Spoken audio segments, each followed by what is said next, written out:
Guys welcome back to my YouTube channel. So late చేయకుండా మన Mahabharata సిరీస్కి enter అయిపోదాం. ద్రోణుడి పాఠశాలలో కేవలం అస్త్రశస్త్రాలు నేర్పించడమే కాకుండా ఆ రాజకుమారులని భవిష్యత్తుని శాసించే యోధుల్లా తయారు చేయడం.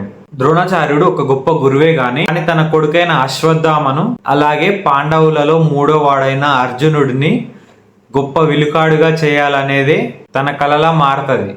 ముందుగా ద్రోణుడు రాజకుమారులందరికీ ఒక టెస్ట్ పెడతాడు.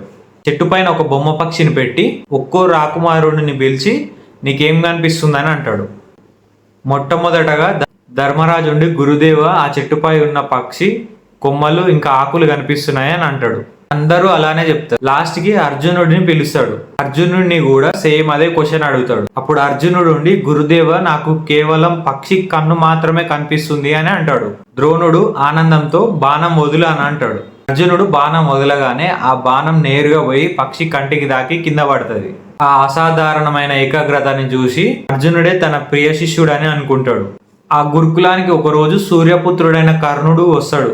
అప్పుడు ఆ ద్రోణాచార్యుడు కర్ణుడిని నువ్వు ఎవరు అని అడుగుతాడు. అప్పుడు కర్ణుడుండి నేను భీష్ముడి మహారథి కొడుకుని అని చెప్తాడు. ద్రోణాచార్యుడుండి సూదునికి విద్య నేర్పించనని అంటాడు. అప్పుడు కర్ణుడికి బాధతో కలిగిన కోపం వస్తుంది. ఇప్పుడు కర్ణుడుండి నేను ఆ అర్జునుడి కంటే గొప్ప విలుకారి అయ్యి తిరిగి వస్తాను అని మాటిచ్చి అక్కడి నుంచి కర్ణుడు వెళ్ళిపోతాడు. ఇలా కొన్ని రోజులు రాజకుమారులు విద్యాభ్యాసం చేస్తుంటే అక్కడికి కర్ణుడి తర్వాత రెండవ వ్యక్తి ఏకలవ్యుడు వస్తాడు. ఏకలవ్యుడు నిషాద రాజకుమారుడు, అంటే ఆ అడవిలో ఉండే ఒక గిరిజనుల రాజకుమారుడు. ద్రోణుడు కీర్తి విని ఏకలవ్యుడు విలువిద్య నేర్చుకుందామని అక్కడికి ఎంతో ఆశతో వస్తాడు. అప్పుడు ద్రోణుడు ఉండి నేను కేవలం క్షత్రియ రాజకుమారులకు మాత్రమే విద్య నేర్పిస్తాను అని అంటాడు. ఏకలవ్యుడు నిరాశ పడకుండా అక్కడ నుండి వెళ్ళిపోతాడు.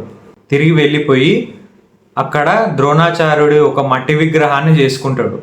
దాన్నే తన గురువుగా భావించి అపారమైన భక్తితో విలువిద్యాభ్యాసం మొదలు పెడతాడు. కొంతకాలం అయిన తర్వాత ఏకలవ్యుడు అర్జునుడి కంటే గొప్ప విలుకాడవుతాడు.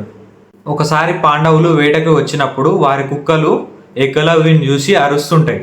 అవి అరవకుండా ఒక్కసారిగా ఏకలవ్యుడు 7 బాణాలు వాటి నోట్లోకి కొడతాడు. అద్భుతమైన విన్యాసం చూసి అర్జునుడు షాక్ అయిపోతాడు. తనకంటే గొప్ప విలుకాడు ఉన్నాడని గ్రహించి ఆ విషయానికి ద్రోణుడికి చెప్పి ఇచ్చిన మాట నిలబెట్టుకోలేదని ద్రోణుడిని నిలదీస్తాడు అర్జునుడు. ద్రోణుడికి ఏం అర్థం కాదు. ద్రోణుడు అర్జున్ని వెంట పెట్టుకొని ఏకలవ్యుని దగ్గరికి వెళ్తాడు. తన విగ్రహం ముందు పెట్టుకొని ఏకలవ్యుడు విద్యాభ్యాసం చేస్తుంటే తన విగ్రహం ముందు సాధన చేస్తున్న ఏకలవ్యుని చూసి ద్రోణుడు ఎంతో గర్వంగా భావించి ద్రోణుడికి లోపల కొంచెం దుఃఖంగా కూడా ఉంటది. అంతటి గొప్ప శిష్యుడి జీవితాన్ని నాశనం చేస్తున్నా అనే ఒక బాధ ఉంటది. ఏకలవ్య నేను నీకు గురువు అయితే నువ్వు నాకు గురుదక్షిణ ఇవ్వు అని ద్రోణుడు అడుగుతాడు. అప్పుడు ఏకలవ్యుడు ఎంతో సంతోషంగా ఏం కావాలో ఆజ్ఞాపించండి గురుదేవా అని అడుగుతాడు.